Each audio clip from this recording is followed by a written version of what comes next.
इन आयात करीमा का तर्जुमा।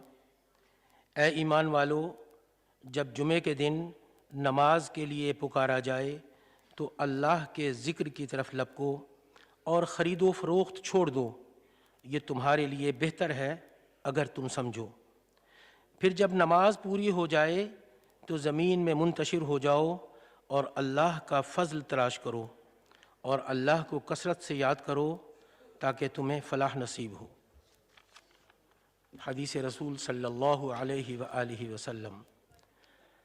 अन औस इब्न औस रज़ियल्लाहु तआला अन्हु क़ाल क़ाल रसूलुल्लाहि सल्लल्लाहु अलैहि वसल्लम इन्न मिन अफ़ज़लि अय्यामिकुम यौमुल जुमुअह फ़अक्सरू अलय्य मिनस्सलाति फ़ीहि फ़इन्न सलातकुम मअरूज़तुन अलय्य औ कमा क़ाल अलैहिस्सलातु वस्सलाम। रवाहु अबू दाऊद। हज़रत औस इब्न औस रज़ियल्लाहु ताला अन्हु से रवायत है कि हुज़ूर सरवर कौनैन सल्लल्लाहु अलैहि व आलिहि वसल्लम ने इरशाद फरमाया, तुम्हारे दिनों में से सबसे ज़्यादा फ़जीलत वाला दिन जुमे का दिन है, बस तुम उस दिन में मुझ पर कसरत से दुरूद भेजा करो, इसलिए कि तुम्हारा दुरूद मुझको पेश किया जाता है। सदक़ रसूलुहुन नबीयुल करीम।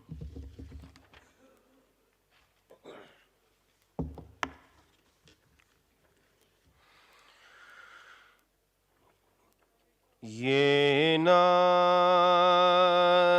ये अंदाज़ हमारे नहीं होते, ये नाज़ ये अंदाज़ हमारे नहीं होते, झोली में अगर टुकड़े तुम्हारे नहीं होते, हम जैसे निकम्मों को गले कौन लगाता, सरकार अगर आप हमारे नहीं होते, सरकार अगर आप हमारे नहीं होते, और बेदाम ही बिक जाइए बाज़ारे नबी में, बेदाम ही बिक जाइए बाज़ारे नबी में, इस शान के सौदे में खसारे नहीं होते, इस शान के सौदे में खसारे नहीं होते, झोली में अगर टुकड़े तुम्हारे नहीं होते।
Bismillahirrahmanirrahim.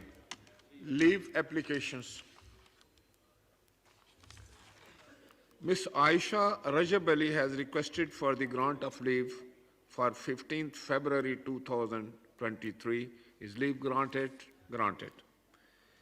Mr. Murtaza Javed Abbasi, Federal Minister for Parliamentary Affairs, has informed that he would not be able to attend this session from 15th to 24th February 2023. Item number,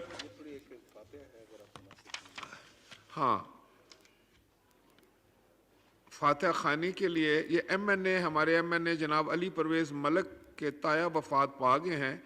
मैं दरख्वास्त करूँगा जनाब शतराली साहब से कि वो दुआ फरमाएं।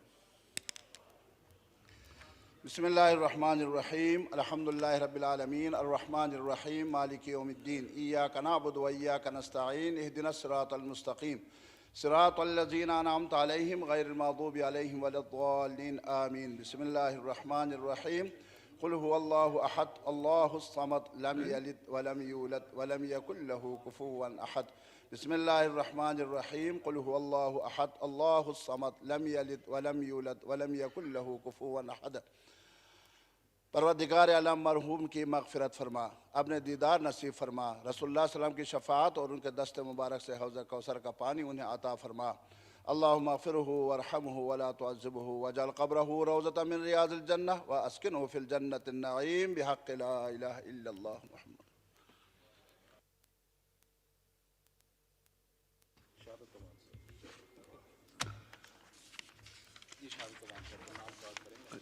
जनाब Shahadat Awan Sahab to move the motion.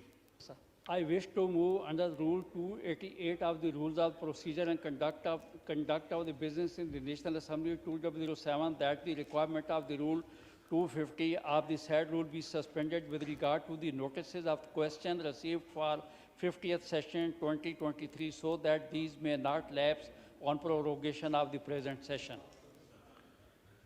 Now I put the motion to the House The question is that the motion as moved be adopted.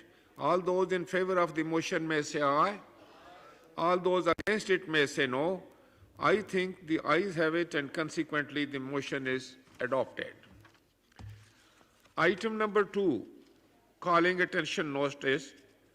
Ms. Alia Kamran to move item number 2, calling attention of the Minister for Interior.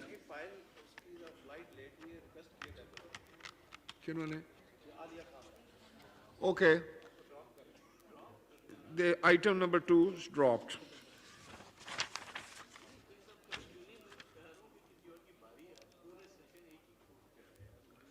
ये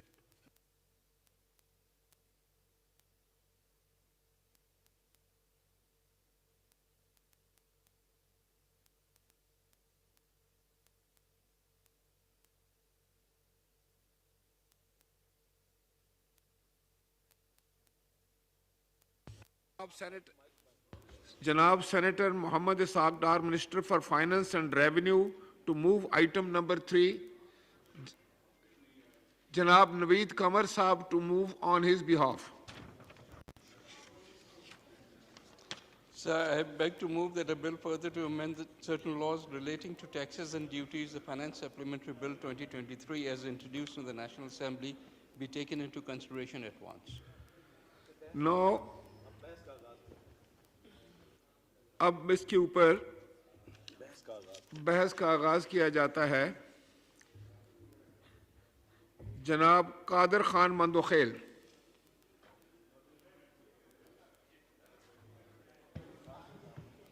जनाब speaker, आप भी हैं। यकीनन हमने जद्दोजहद की है बिलावल भुट्टो जरदारी साहब की क़यादत में, और महंगाई के ख़िलाफ़ हमने लॉन्ग मार्च शुरू किया। दुनिया का क्या, पाकिस्तान क्या, दुनिया का तारीख़ी लॉन्ग मार्च। अब इस हवाले से जिस तरह इमरान खान साहब और उनकी पार्टी कहते थे कि ये मुल्क श्रीलंका बन जाएगा, खुदा न खास्ता ये मुल्क 3 टुकड़े बन जाएंगे, तो हमें उस वक्त अंदाज़ा नहीं था कि ये क्या कह रहे हैं। मगर जिस वक्त उन 3 मुल्क दुश्मनों का ऑडियो टेप आया, शौकत तरीन, झगड़ा और मोहसिन लगारी का, तो पता चला कि किस तरह इंटरनेशनल जो मुआहदे हैं उनको सबोताज करने के लिए वो क्या प्लान उन्होंने बनाया था।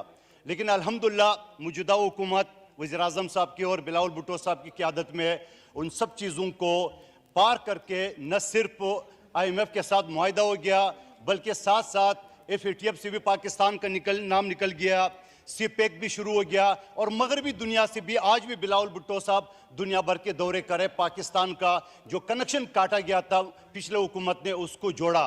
मगर उसके साथ साथ मैं ये गुजारिश करूँ जो मिनी बजट के हवाले से, यकीनन ये ज़रूरियात है। यकीनन अगर IMF के साथ मुआहदा तय नहीं होता तो ये मुल्क उस कशकोल की तरह उस तरफ जाता जहाँ इमरान नियाज़ी और उनके टोले ने ख्वाब देखा था। लेकिन मेरी गुजारिश सिर्फ इतनी है कि बड़ा आसान काम है। माजी में जब लॉ एंड ऑर्डर पर काबू पाना होता तो मोबाइल बंद कर देते थे।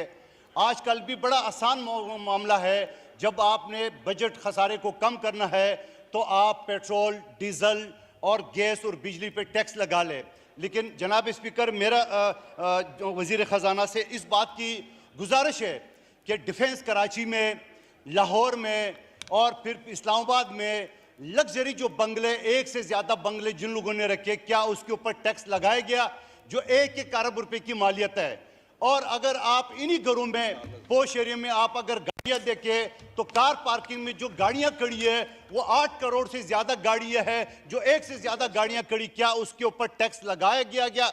लेकिन उसके साथ साथ मोबाइल फ़ोन के ऊपर टैक्स लगाया जाता है। जनाब स्पीकर, मोबाइल फ़ोन पे बात आजकल करता कौन है? बड़े लोग तो व्हाट्सएप पे फ़ोन करते हैं। क्या व्हाट्सएप और ट्विटर के ऊपर टैक्स लगाया गया?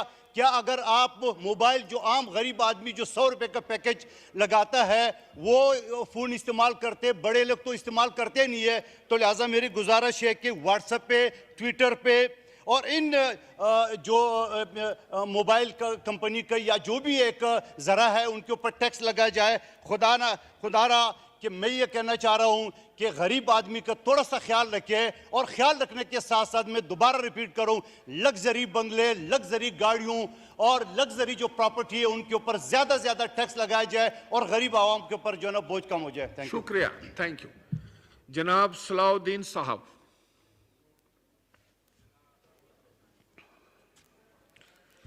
शुक्रिया जनाब स्पीकर कि आपने मुझे ज़मीनी बजट 2022-23 पर बात करने का मौका फराहम किया। 2 रोज़ कबल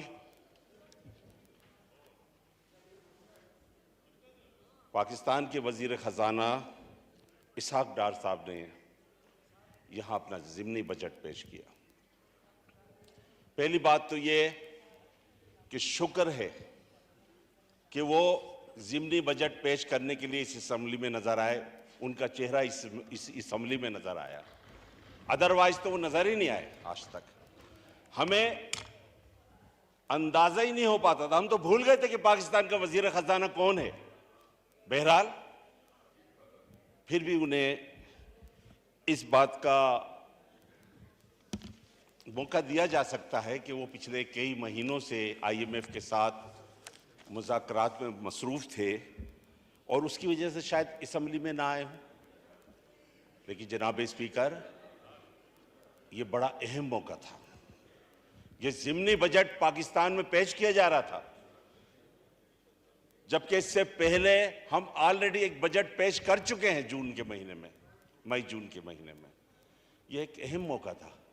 वजीर खजाना ने यहां बजट पेश किया और उनकी संजीदगी का यह आलम था कि फौरन यहां से उठे और कहीं और चले गए।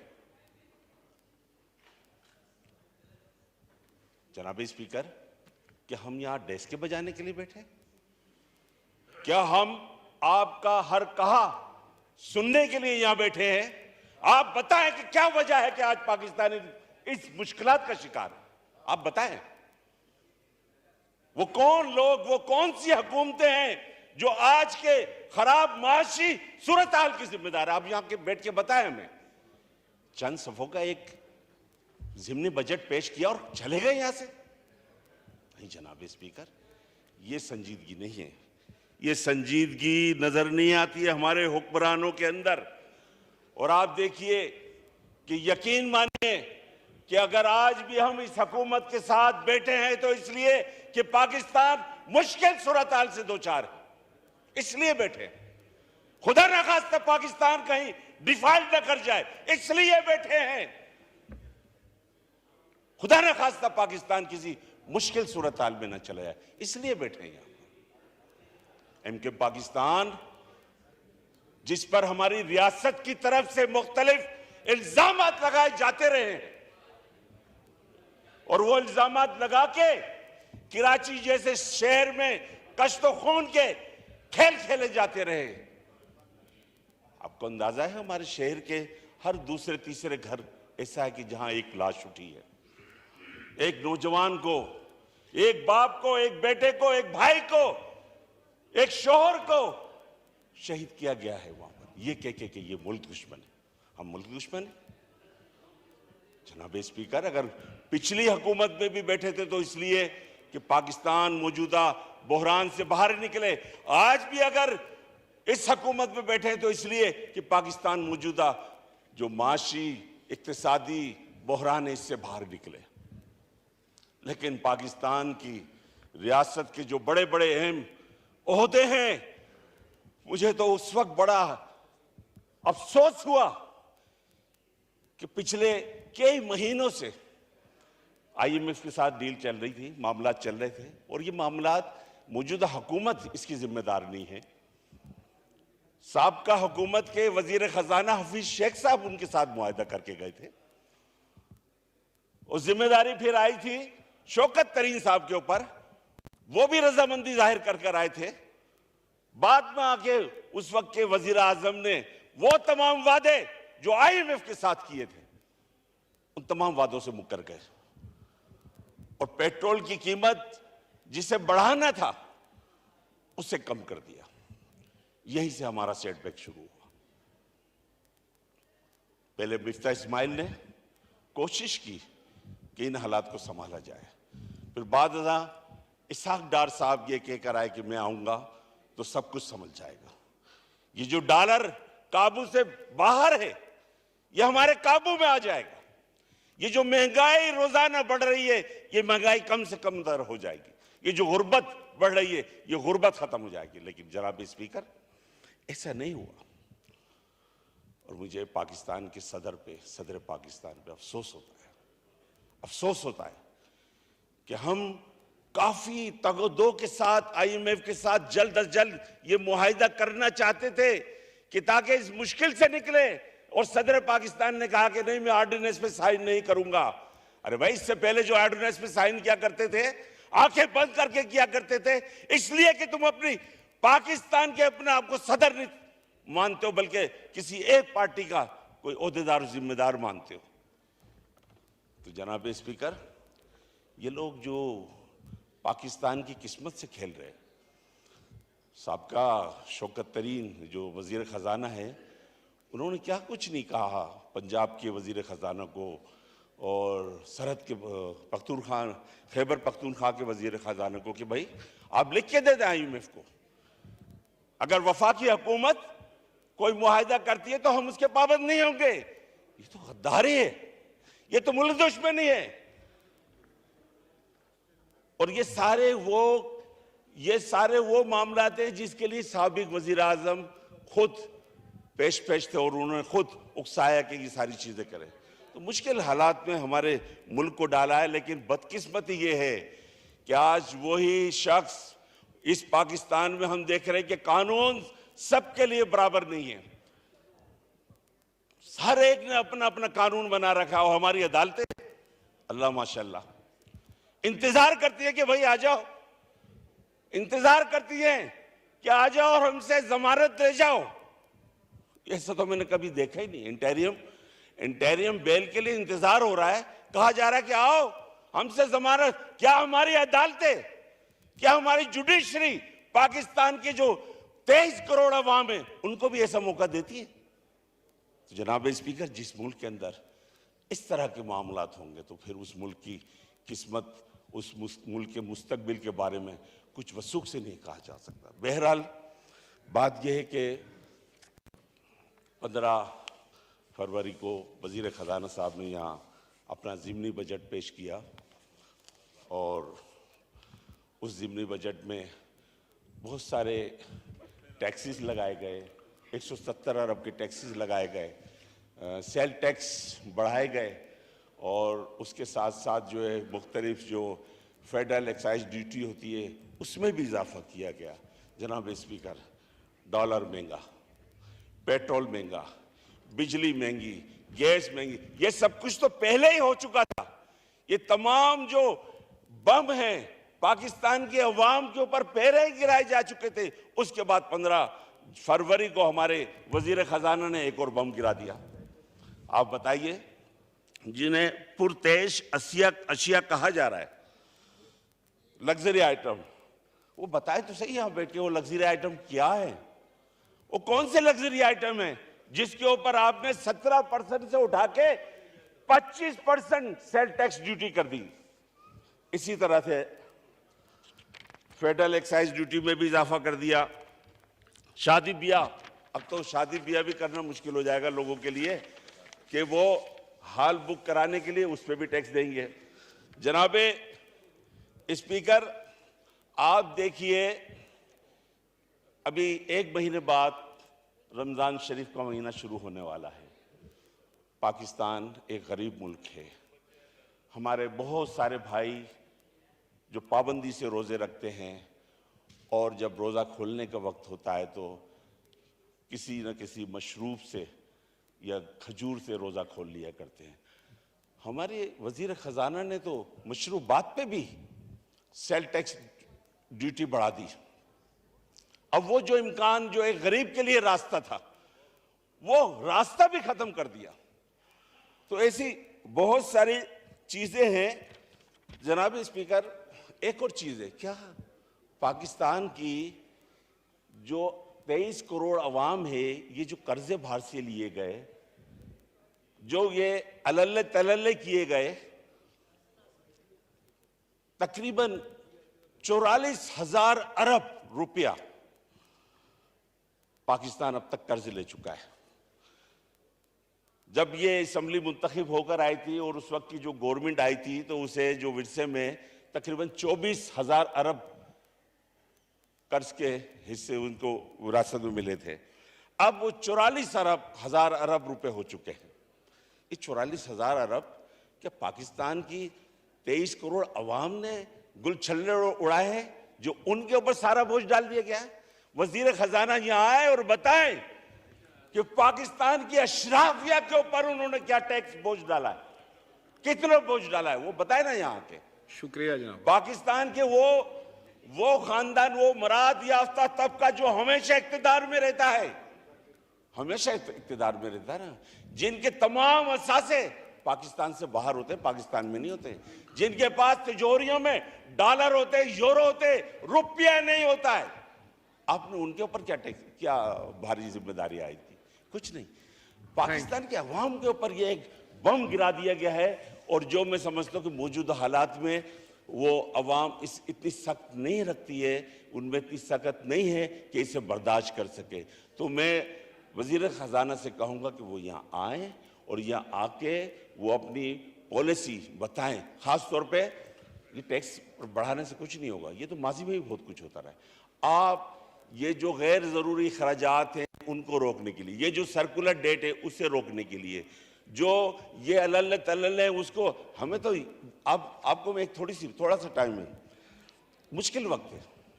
बेनज़ीर इनकम सपोर्ट प्रोग्राम बहुत अच्छा प्रोग्राम है और इसे सभी मानते हैं, दुनिया सराहती है। आप देखिए पिछले दिनों सिंध में सैलाब आ गया और उसके बाद तकरीबन 80 अरब रुपया उनकी मदद के लिए मुख्तलिफ सूबों में मदद के लिए दिया गया।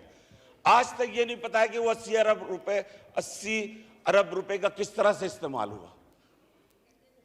हमारी सियासी जमातें कौमी वसाइल को अपनी सियासत के लिए इस्तेमाल करती हैं।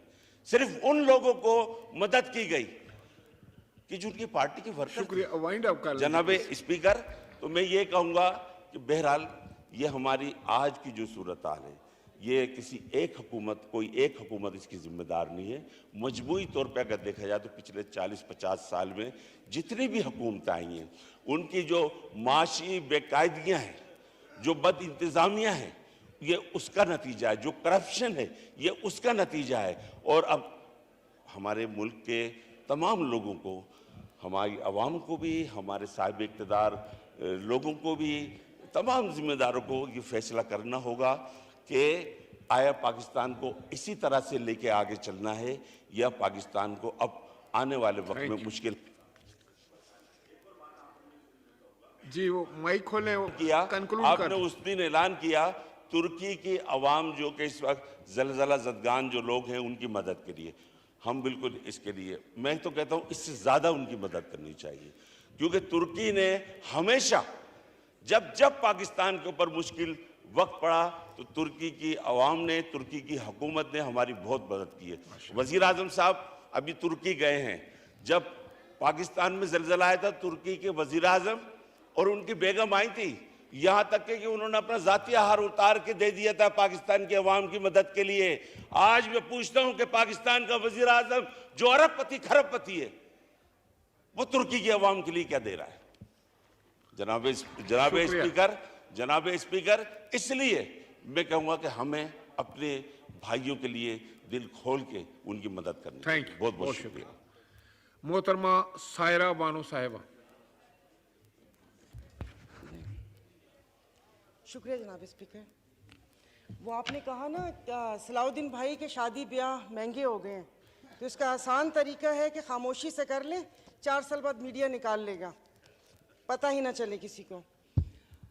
स्पीकर साहब, कल तो आए इसाक साहब और एक बम गिराकर चले गए, तो उनको वो रुके भी नहीं, आपने मुझे वक्त भी नहीं दिया। उनको तो मुबारकबाद पेश करनी थी यहाँ आने पर कि 4 साल कैदो बंद की सऊबतें उठाईं और उसके बाद वो आए और यहाँ पर हमें भले बम ही गिराया मगर अपना चेहरा दिखा दिया।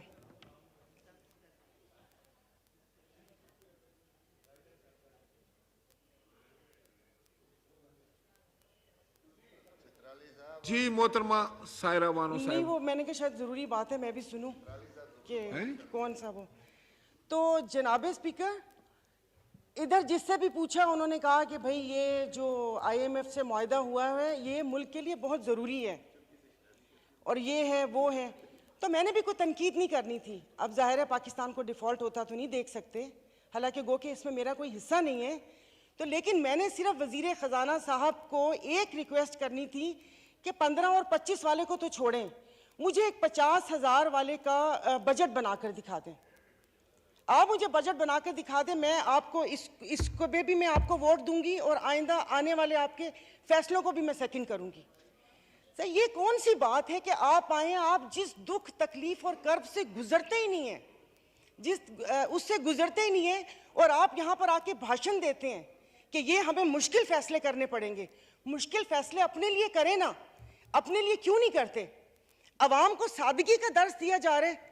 इनके एक एक लिबास और इनकी अशिया जो इस्तेमाल करते हैं उनकी कीमतों का आपको अंदाजा है?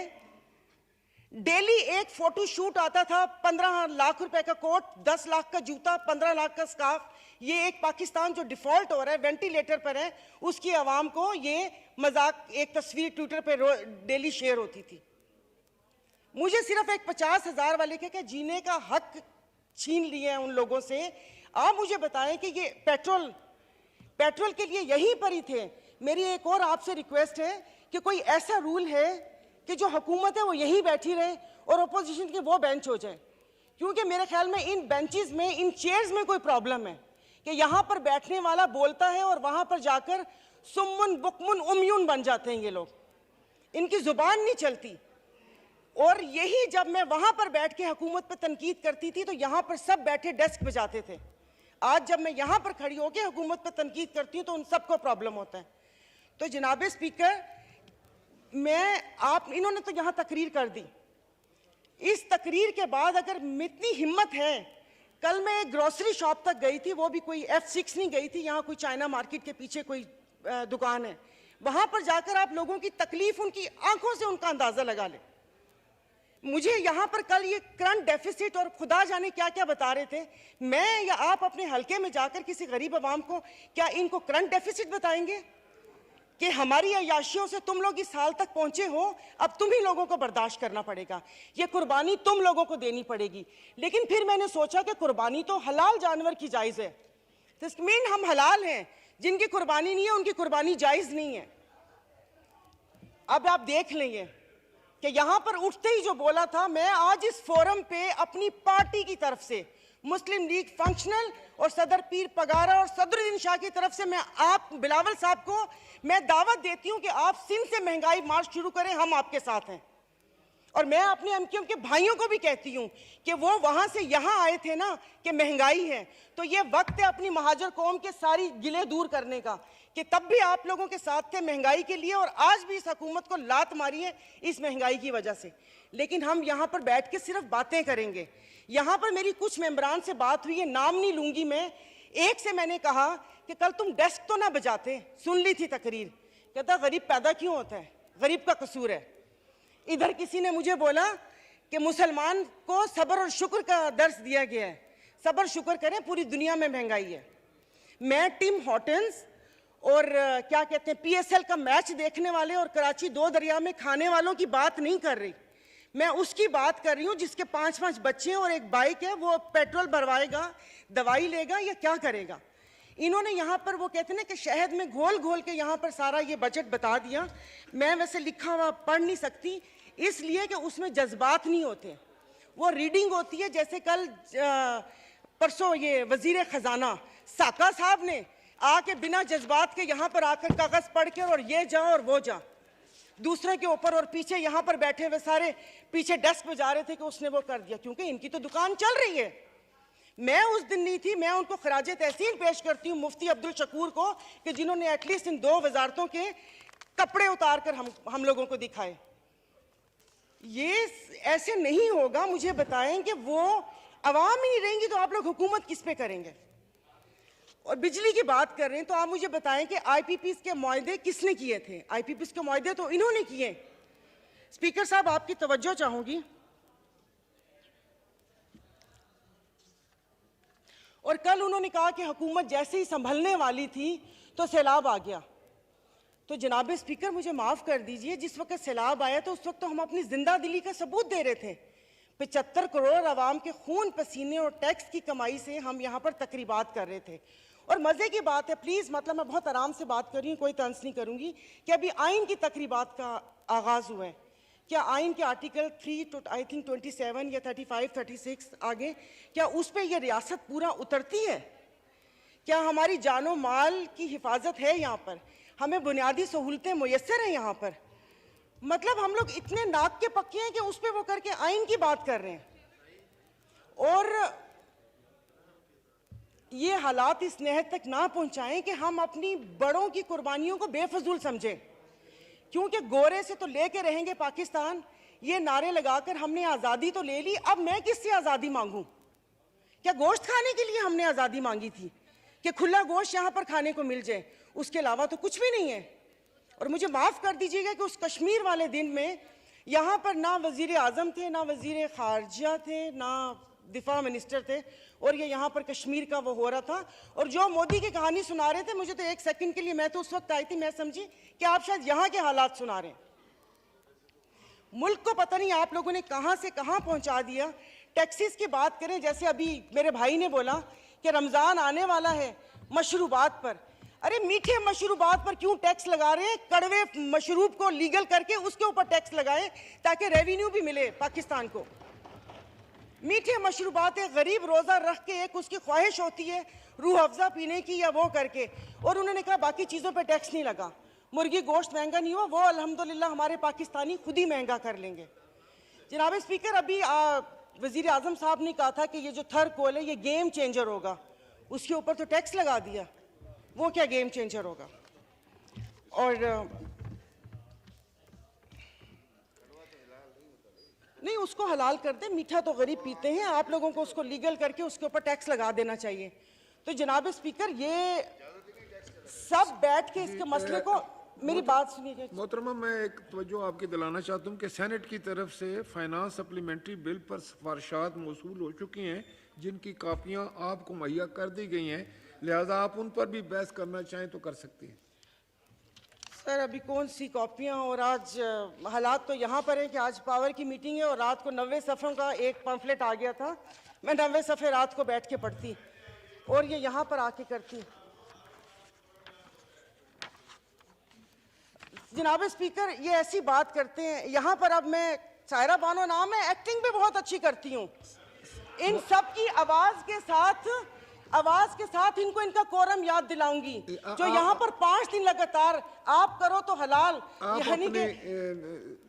अपनी तकरीर जारी रखिए, आप अपनी तकरीर। तो ये यहाँ पर जनाब स्पीकर, इनको no cross talk please. Honourable मेंबरान ने एक दूसरे से क्रॉस टॉक नहीं कर सकते किसी सूरत में। फर्क नहीं पड़ता ना, दिल दुखा हुआ हो तो तब ना। मैं आपको अपना, शहदादपुर में 2 हफ्ते पहले, 1 हफ्ते में 4 खुदकुशी हुई है, और मैं इस ऐवान के सामने कहती हूँ कि ठीक है, मेरे हस्बैंड वेल ऑफ हैं, बट मैं एक मिडिल क्लास फैमिली से हूँ। मेरे भाई ने परसों मुझे मैसेज किया और उसने बोला कि दुआ करो कि मैं मर जाऊं। और वो सिर्फ एक मेरा भाई नहीं है, मैं पूरे अपने जो भाई जिनका राब्ता मुझसे नहीं है, मैं उनकी मैं बात कर रही हूँ। जनाब स्पीकर, कल मैं गई थी, वो जिस बंदे ने 4 टमाटर और 4 आलू लेकर 400 उसके पास नहीं थे, उसने पर्स निकाला, मैं शर्म से गड़ के मर गई। 272 लीटर पेट्रोल आप लोगों ने मुश्किल करनी है तो आप V8 और बड़ी बड़ी ग्रैंड क्रूजर को 500 लीटर पेट्रोल देना, गरीब को आप नहीं वो करें। दवाइयाँ तो वो दवाई नहीं मिलती, सरकारी अस्पताल का आपने हाल देख लिया। मैं प्लीज आप मार दें, आप प्लीज मार दें। ये मेरी बहन पीछे बैठी हो तो पीछे ही बैठी रहो, अगली दफा की टिकट नहीं मिलेगी अगर ज्यादा चुटचुटी तो। ऑनरेबल स्पीकर, मतलब इनके दिमाग मिली हुई उन लोगों से, इनके भूसा भरा हुआ दिमाग में। ऑनरेबल मेंबर, आप मुझे एड्रेस करें। और नहीं सर, ये ऐसे बोलती कोई काम है नहीं, पार्टी में कोई पूछता है नहीं, और यहाँ पर आके सिर्फ ये 4 अल्फाज बोल के और उसको वो कोशिश करती है कि हमने भी उंगली कटवा के शहीदों में नाम लिखवाया है। मतलब ये कौन लोग हैं? आप जारी रखें। तो आप मुझे बताएं, अशराफिया तो चली जाएगी यहाँ से, तो हम बदमाशियों को मार देना कि इस मुश्किल हालात में भी जीने की ख्वाहिश रखते हैं, ये बदमाशी नहीं है तो और क्या है? इज्जतें नीलाम हो। अभी तो पहले किसी ने मुझे कहा कि आगे क्या होगा, बच्चे तो बिकते थे, इज्जतें भी नीलाम होती थी। आई एम सॉरी, भले आप एक्सपेंस कर दीजिएगा अल्फाज, पहले ढके छुपे होती थी, अब खुलेआम होंगी। और मैं इज्जत नहीं बोलूंगी, जिस्म फरोशी बोलूंगी, क्योंकि अगर इज्जतें बिक रही होती तो सब खरीद लेते, फिर बिल लाने की जरूरत ना पड़ती कि इज्जत दो हमें। सब यहाँ पर बैठे हुए इज्जतें खरीद लेते अगर इज्जत बिक रही होती। तो आप मुझे बताएं कि कोई लाए अमल दे दें कि अगले 5 साल तक ये मुश्किल हालात बर्दाश्त कर लो या 10 साल तक बर्दाश्त कर लो, तो फिर भी तसल्ली हो कि ठीक है, मैं नहीं रही तो ठीक है, मेरे बच्चे उसमें रहेंगे। सर, आपने तो बच्चों से जीने का हक छीन लिया इन लोगों ने। 20,000 वाला क्या करेगा? और इंसाफ की आप बात करते हैं, मैं तो अदालतों वाली इंसाफ या उस चीज़ की अभी वहाँ तक तो मैं गई नहीं। आप ये चीज़ों को देख लें, यानी कि मेरी अगर आमदन 10 लाख रुपए महीना आता है, मैं भी वही मुर्गी खरीद रही हूँ 800 रुपये किलो, और मेरा ड्राइवर बच्चल जिसकी 30,000 रुपये तनख्वाह है वो भी 800 खरीद रहे हैं। वो दूध 200 रुपये किलो मैं भी ले रही हूँ, 200 किलो वो भी ले रहे हैं। मैं घर में अब ग्रोसरी नहीं लाती इसलिए कि मुझे शर्म आती है कि वो ड्राइवर बावर्ची उठाएगा तो उसके दिल में क्या होगा कि ये थैले भरे आ रहे हैं और उसके घर में खाने को है या नहीं है। 2-2 किलो की चीज़ मंगवा लेती हूँ कि जाओ बेटा सामने से लेकर आ जाओ। तो आप मुझे बताएं, मतलब थोड़ा सा जीने का हक दे दे, खुदा पाक को जाके जवाब देना। यहाँ पर आप आयतें पढ़ाते हैं, आयतें पर्दा कर चुकी हैं, आयतें पर्दा कर चुकी हैं। अभी ये कहते हैं वो तो ना, ये इनको शर्म नहीं आती, रात के अंधेरे में पेट्रोल का पंप गिराते हैं, तो वो भी जरूर रात के अंधेरे में पेट्रोल का पंप गिराते हैं। मुझे तो समझ नहीं आ रही थी, चश्मा नहीं था, मैंने कहा ये क्या हो गया, शायद मैं रात को रोई हूँ, अल्लाह पाक ने मेरी दुआ सुन ली। पता चला वो पिछले थे मैसेजेस ना, जब वो यहाँ पर बैठा करते थे। अब सब कुछ जायज़ है, सब कुछ हलाल है। यहाँ पर बहुत तुर्की हमारे भाई हैं, और शुक्र अल्हम्दुलिल्लाह शाम का नाम भी लिया, क्योंकि पहले 1 हफ्ता तो उस बेचारे का नाम ही नहीं था। फिर जब इंटरनेशनल मीडिया ने डालना शुरू किया तो हमने भी शाम बोलना शुरू कर दिया। हमारे भाई हैं, हमारे मुश्किल वक्त में खड़े होते हैं, दिलो जान से मदद करनी चाहिए।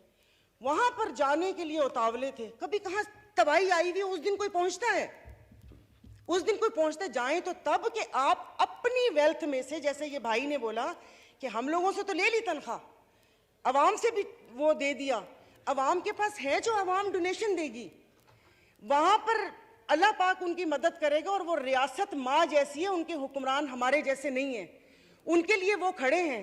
दबी हुए अवाम के लिए हम इज़ारे यकजहती के लिए बेचैन हो रहे हैं, लेकिन यहाँ पर जो मरी हुई फाकों से अवाम है उसके लिए कोई दिल में दर्द नहीं है। तो अभी ये आइन की तकरीबात के लिए कितने पैसे वो हुए, इन्होंने अभी बोला कि हम तनख्वाह नहीं ले रहे। 1,80,000 से क्या होता है, वो तो वैसे ही एक वक्त का खाना है, खाना पीना तो। लेकिन बाकी जो चीज़ें हैं वो, ये जो गाड़ियाँ, ये फ्यूल कार्ड, इनकी ताम झाम, इन सब पे कितना पैसा खर्च होता है। देखो, खुदा का खौफ कर ले, मेरे पास कोई अल्फाज नहीं है, ये सारा कुछ मैंने लिखा था लेकिन ये बेफजूल है। मैं किसको इशारिये सुनाऊंगी कि 13 पॉइंट ये हुआ, मोडीज़ की रेटिंग ये है, वो ट्रांसपेरेंसी ने ये बोला वो बोला। हम में से तो किसी को भी ज़रूरत नहीं है, सब अल्हम्दुलिल्लाह खाते पीते घरानों से हैं, सब अल्हम्दुलिल्लाह खाते पीते घरानों से, लेकिन किसी और का तो सोच लें। तो ये यहाँ पर प्लीज़, मतलब अब तकरीबन साल होने वाला है, आप भी कहते रहे, लेकिन यहाँ पर आने की तौफीक नहीं हुई। मैं कुछ लोगों का, आप लोगों को दिलचस्पी होगी, आप यकीन नहीं करें, मुझे इस ऑडियो लीक से पीटीआई क्या कर रही है क्या नहीं कर रही है मुझे कोई दिलचस्पी नहीं है। सब जाएं भाड़ में, लोग, अवाम मर रही है, आप उसको देखिए।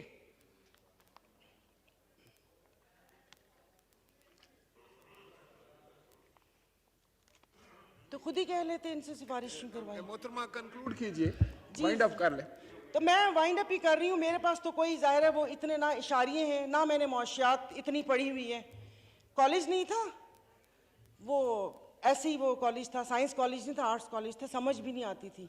मुआशियात एग्ज़ाम था, 30 नंबर थे, 3 ग्रेस मार्क मिले थे, 33 नंबर हैं मुआशियात के। और एक ही याद है कि इंसान मौशी जानवर है, लेकिन घर का किचन चलाती हूँ, घरेलू औरत हूँ, तो मुझे पता है कि ये सब, आई एम सॉरी, ये सब बकवास है ये जो बता रहे हैं। इससे ये होगा, इससे वो होगा, इससे ये होगा, इससे वो होगा। जिस वक्त खाना बनाने या किचन में खड़े ना, उस वक्त आटे दाल का भाव पता चलता है। शुक्रिया, बहुत मेहरबानी।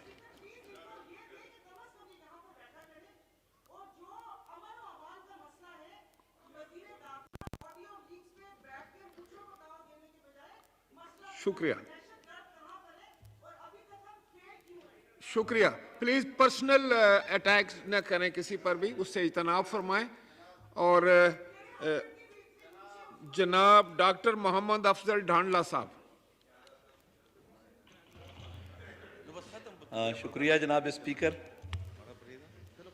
कहाँ कातिल बदलते हैं, फ़कत चेहरे बदलते हैं।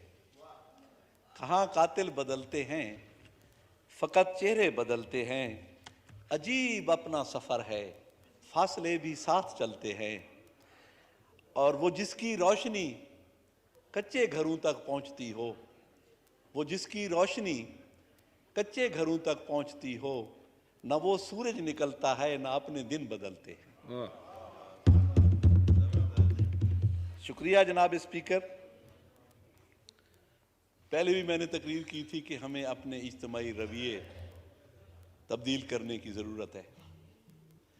पाकिस्तान जब से बना है, हर आने वाली हुकूमत ये कहती है कि मुल्क नाजुक मोड़ पे खड़ा है। 70 साल में हम उस मोड़ को नहीं क्रॉस कर सके।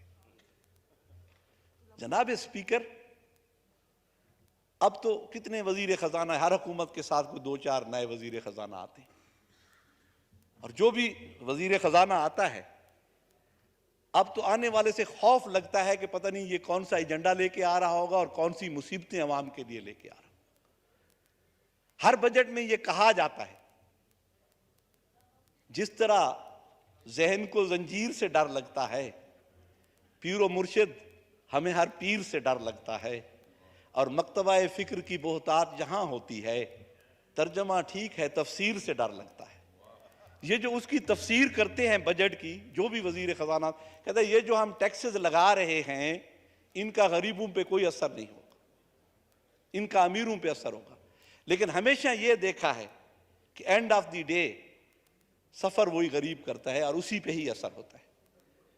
अब वजीर खजाना इसहाक डार साहब जब तशरीफ लाए, हम बड़े खुश हुए कि शायद इनके पास हमारे दर्दों का कोई इलाज हो, कोई मदावा हो।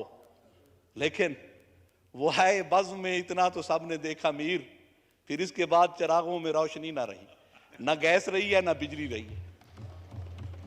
और वो इतनी महंगी कर दिया कि गरीब का घर तो अब वो बल्ब नहीं जला सकता, क्योंकि उस एक बल्ब के जलाने का जो बिल है उसका 2000 से कम नहीं आता।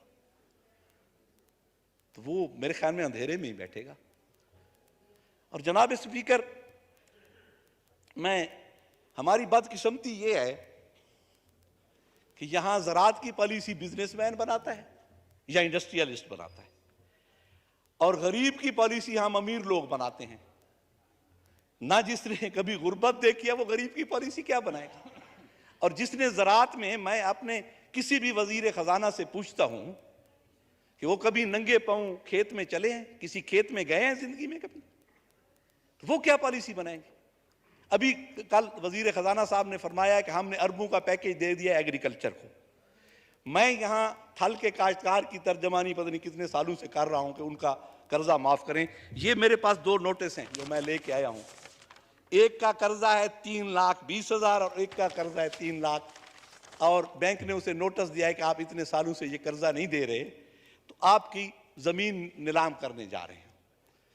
अब ये बैंक की जो डॉक्यूमेंट्स हैं उनमें डिफॉल्टर डिक्लेयर हो गए। आपकी किसी पॉलिसी में से ये हिस्सा नहीं ले सकते जिसकी जमीन बिक रही है।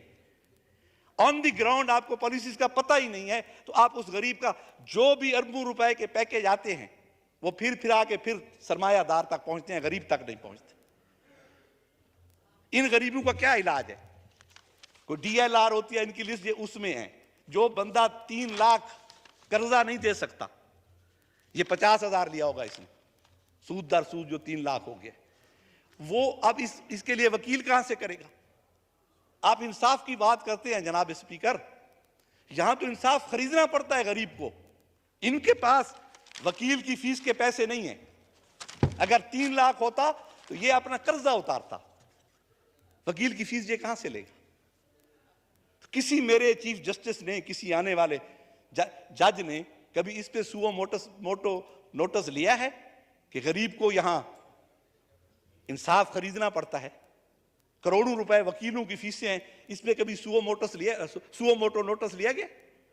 नहीं लिया गया। इसलिए जनाब स्पीकर, सराकी में आदन भाई मंजी मंजी या बीणी हो, क्योंकि हम एक दूसरे के साथ सिम्बियोसिस है, मफाद परस्त तबके एक दूसरे के साथ मिले हुए हैं, वकील और जज एक दूसरे का हिस्सा हैं। इस गरीब को कौन इंसाफ देगा? लिख पढ़ टिकटां ते कागजां दे बहाने लगसन, एक कचारी ये इथां आने लुआने लगसन, और छड़ा मकतूल दा चोला ना दिखा मुनसिफ को, छड़ा मकतूल दा चोला ना दिखा मुनसिफ को, इसके इंसाफ जो चाहने तो खजाने लगसन। खजाने तो गरीब के पास नहीं है, तो इन अदालतों का, इस इंसाफ का क्या फायदा जो गरीब को इंसाफ ना दे सकता? जनाब स्पीकर, हम पता नहीं कहां से चले हैं और कहां जा रहे हैं। मैंने पहले भी कहा था, इस वक्त अगर आपको इस मुल्क को बहरान से निकालना है तो खुदारा एग्रीकल्चर को फोकस कर लें। एग्रीकल्चर के अलावा कोई रास्ता नहीं है हमारा इस बहरान से निकलने का। और अगर आप एग्रीकल्चर को फोकस कर लेंगे तो आपको किसी IMF की जरूरत नहीं पड़ेगी।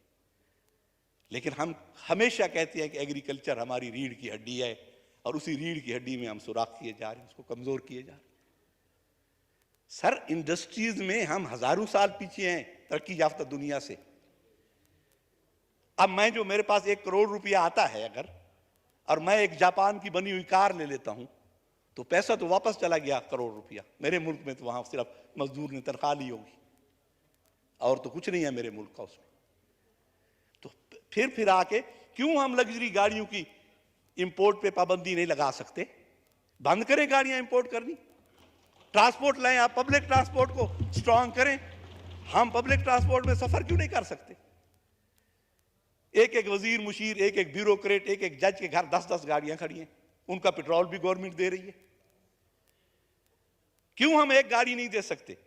क्यों हमारे जो रूलिंग क्लास है, जो ब्यूरोक्रेसी है, वज़रा है, मुझे वो एक कनाल के घर में नहीं रह सकते? एक के घरों में रह रहे हैं सब लोग, 10-10, 100-100 मुलाजिम उनके घरों में खड़ा है। 100 बैग उठाने के लिए एक मुलाजिम है। मैं बाहर पढ़ता रहा हूं, मैं डर्माटोलॉजी में UK में, तो वहां प्रोफेसर का चपड़ासी नहीं था। प्रोफेसर खुद फाइल उठा के बाहर जाता था, मरीज को बुला के ले आता था और उसे चेक करता था। हमें अगर चाय देनी होती थी क्लास को तो वो खुद ट्रॉली खींच के लाता था, कहता था हेल्प यूर सेल्फ। ये निज़ाम हम कब लाएंगे सर? यहां तो वही जो अंग्रेज आए थे, यहां हम उनके गुलाम थे, वही निज़ाम चल रहा है और हम गुलामी में जकड़े हुए हैं। यहां गरीब तो सर, गरीब का जीना 2 बार हो गया सर। तू तो खिले खिलन जोगा, मैं रोवां तो रो ना सकदा। तू तो खिले खिलन जोगा, मैं रोवां तो रो ना सकदा। दुनिया रब दी तेरे हिस्से, मैदे हिस्से भूख दे किसे। वो तो भूख है उसके हिस्से में।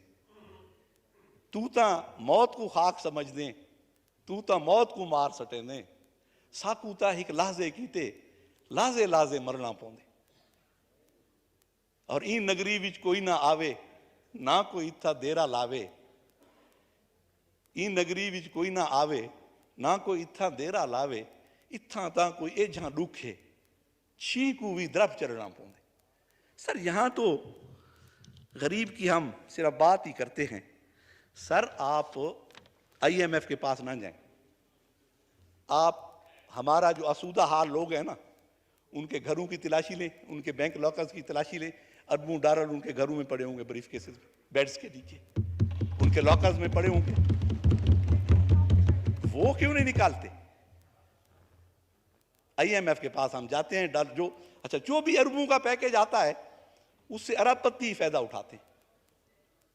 सर, गरीब तक नहीं पहुंचती ये मराहत। आप उस प्रोसीजर को जो गरीब की इमदाद का है इतना कॉम्प्लिकेटेड बना देते हैं, इतना पेचीदा बना देते हैं कि वो वहां तक पहुंचना ही मुश्किल है गरीब तक।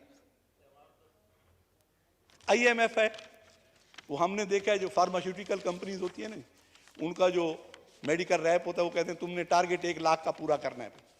वो जब लाख का पूरा करता है तो वो कहते हैं आप 1.5 लाख का है अगले महीने। तो IMF ने तो यही करना है। ये तो मकसद है कि हमें खुद सोचना है।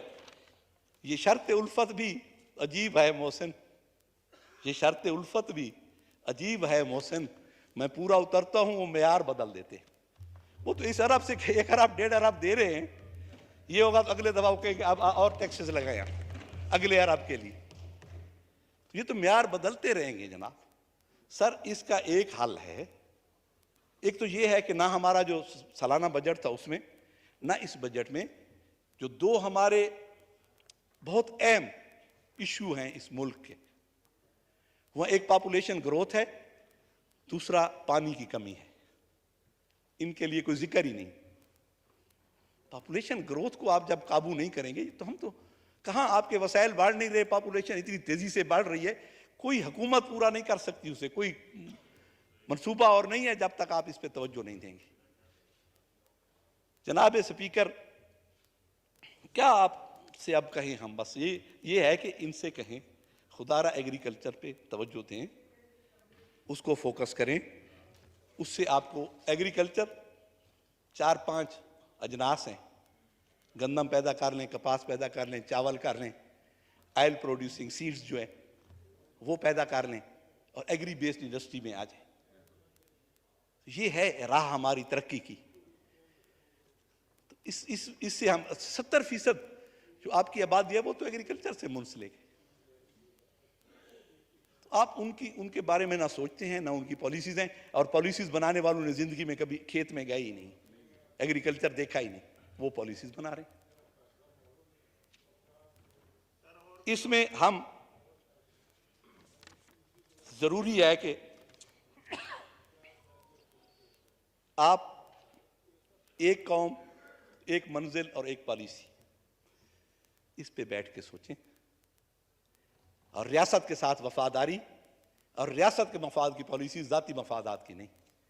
यहां तो जाती मफादात के लिए कवानीन भी बन जाते हैं, पॉलिसीज भी बन जाती हैं, लेकिन बस अल्लाह हमें किसी सीधी राह पे चला दे ताकि अब भी हमें मैं तो कहता हूं डिफॉल्ट होने दें, इस मुल्क को डिफॉल्ट होने दें। गरीब उठ के हमारा सब कुछ छीनेंगे, हम भी गरीब बनेंगे। इस वक्त हम अल्लाहु अकबर, अल्लाहु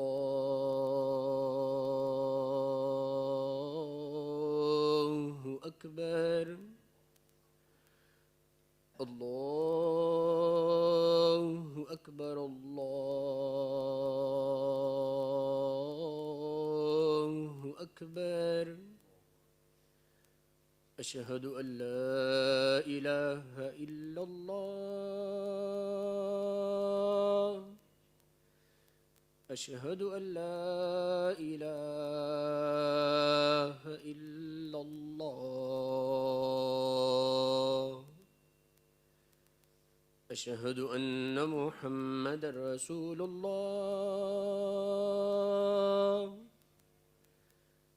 अशहदु अन्न मुहम्मदर रसूलुल्लाह। हय्या अलस्सलाह,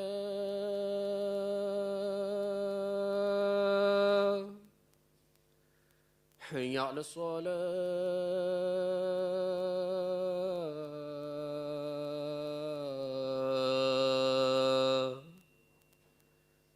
हय्या अलल फलाह,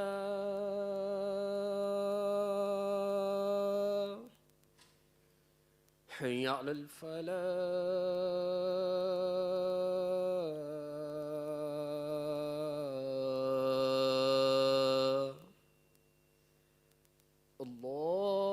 अल्लाहु अकबर, अल्लाहु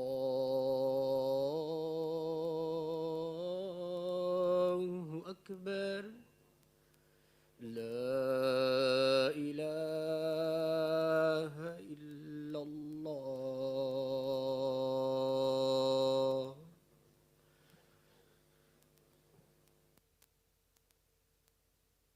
डॉक्टर मोहम्मद अफजल ढांडला साहब। जनाब मैं अर्ज कर रहा था कि बैठे मोटे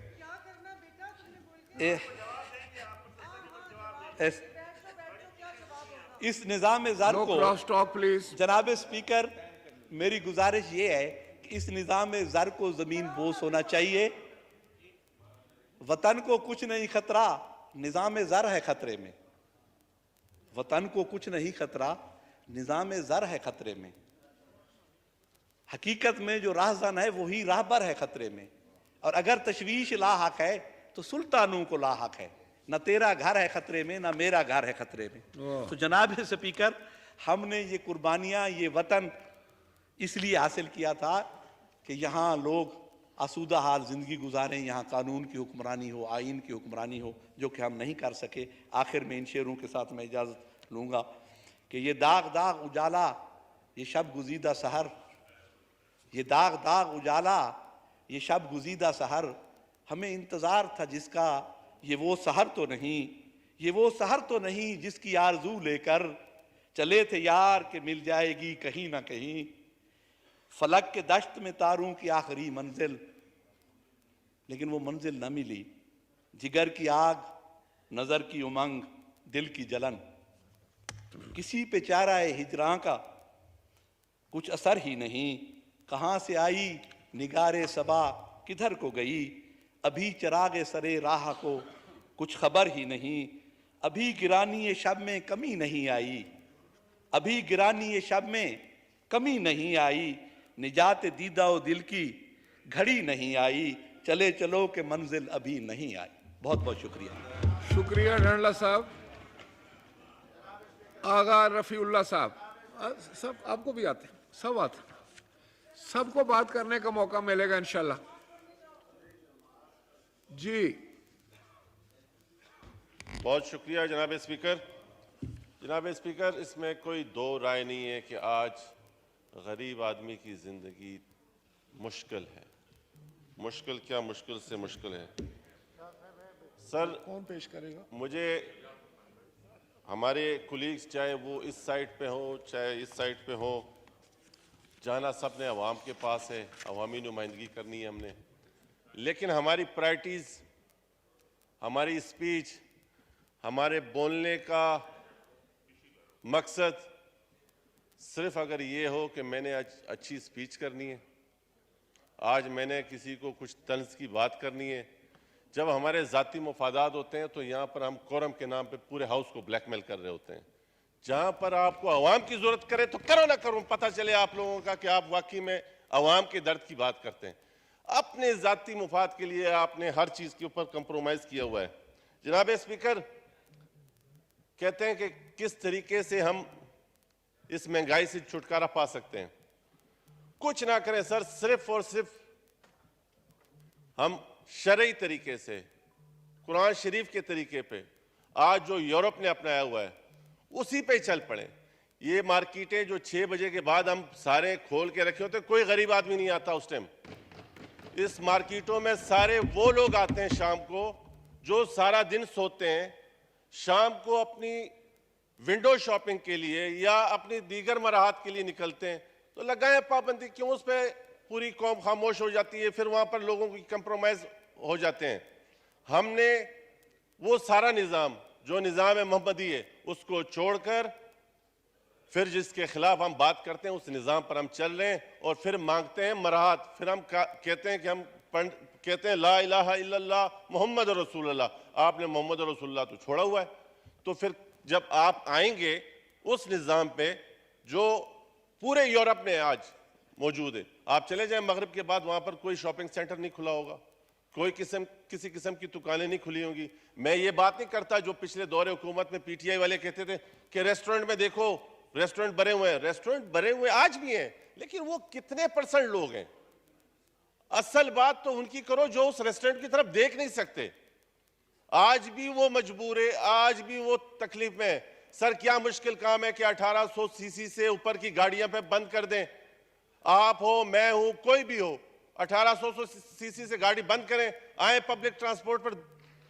क्यों हम 1800 सीसी से गाड़ी, हमारे बराबर में इंडिया को हम और बहुत सी चीजों में खोजते हैं। दुश्मन भी अगर कोई अच्छी बात करे तो वो एम्बेसडर में चल सकते थे, उनका प्राइम मिनिस्टर और सदर एम्बेसडर में चल सकता था।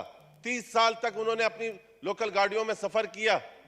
हम क्यों इतने शहजादे हैं कि हम नहीं कर सकते? हमारी डायरेक्शन आज भी सर गलत है। आज भी हम गलत जगह पे अपने लिए मराहत मांग रहे हैं।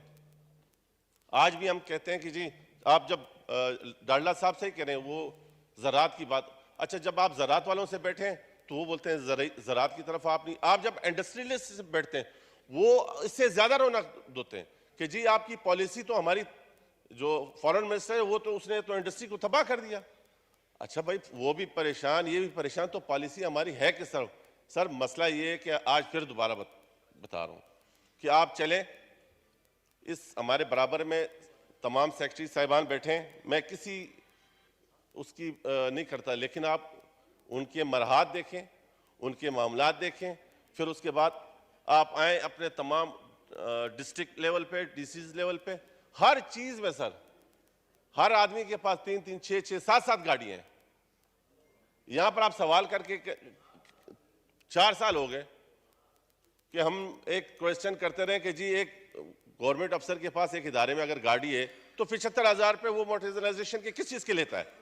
4 साल हो गए वो मैं किसी से कहलवा ना सका कि हाँ भाई इस चीज के लेते हैं, वो भी लेते हैं ये भी लेते हैं। बात ये कि यहां पर सिर्फ जो इस सेटअप में नहीं है, जो इस ताकत के ऐवानों के या फैसले के ऐवानों की ताकत में जिस जोड़नी है, उनके अलावा बाकी सब के लिए मराहत नहीं है। सिर्फ उन्हीं लोगों के लिए मराहत है, वही लोग इससे फायदा उठा सकते हैं।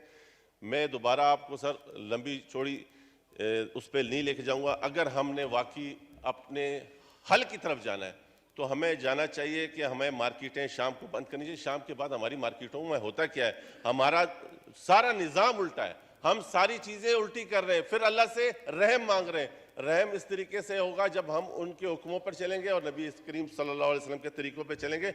आप रात को मार्केटें खुदारा बंद करें। आप थोड़ा सा सर इस चीज़ों पर आ जाए, फिर दोबारा इस हाउस में मैं हर उस मेंबर को जो जितना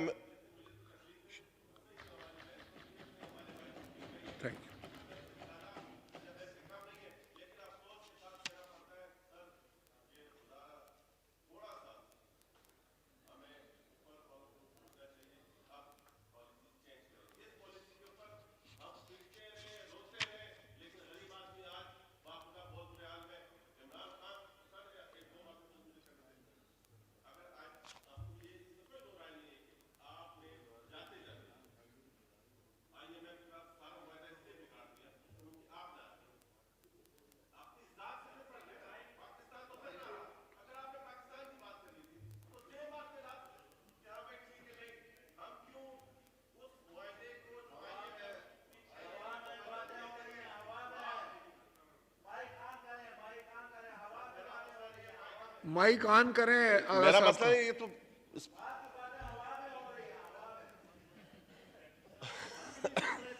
जनाब स्पीकर, बात ये है कि जब पीटीआई जब गवर्नमेंट चेंज होने जा रही थी, जब हम जिसको पीटीआई एमएफ बजट कहते थे वो इसीलिए कहते थे, वो था अवाम के खिलाफ।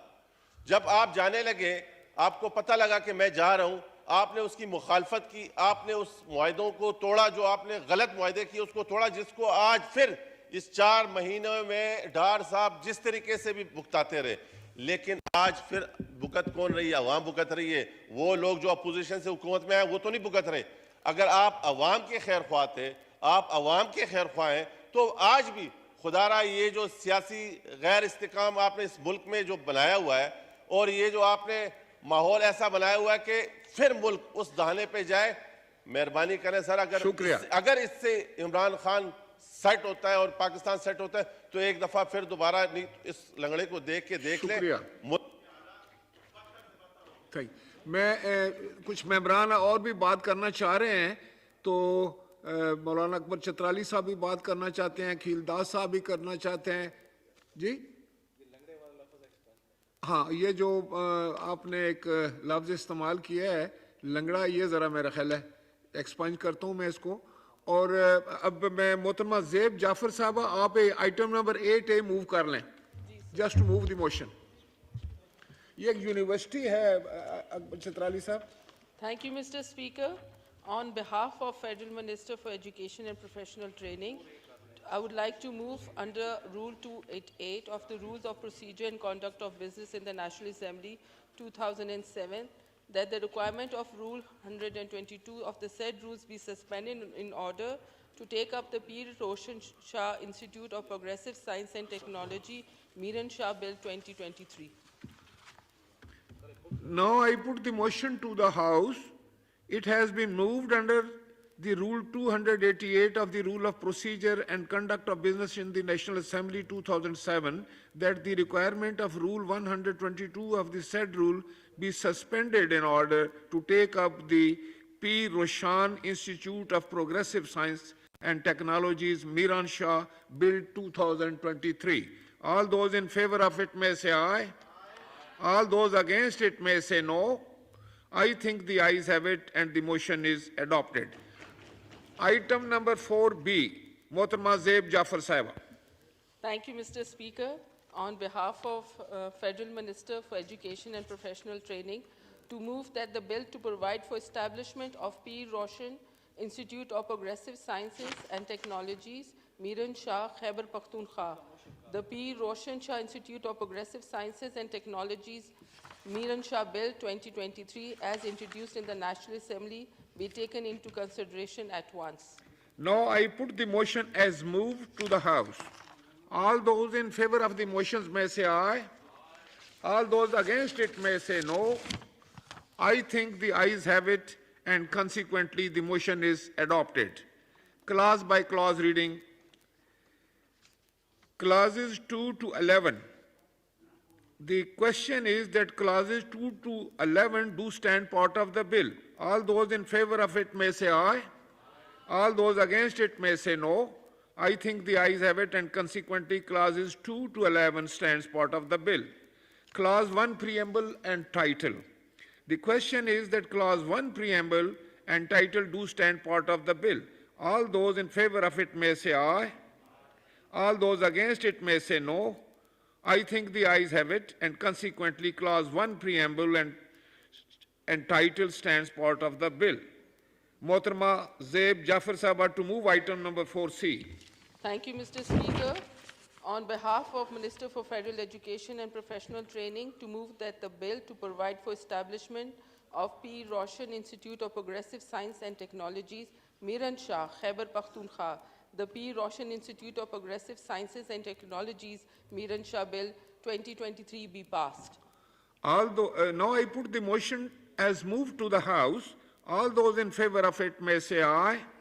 All those against it may say no. I think the ayes have it. The motion is adopted and consequently the bill is passed.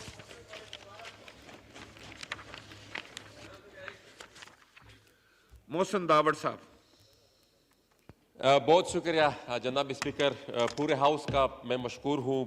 Prime minister साहब का बहुत मशकूर हूँ. एजुकेशन मिनिस्टर साहब का आपका मशकूर हूँ कि आपने इतना इस पूरे प्रोसेस को एक्सपीडाइट किया. यकीनन शुमाली वज़ीरिस्तान के अवाम के लिए आज एक खुशी का दिन है. एक जंगज़दा इलाका जिन्होंने हमेशा तकालीफ ही देखी है और अभी भी काफ़ी मसाइल का सामना है. वहाँ पर बदमनी है और उसके अलावा काफ़ी मसाइल हैं.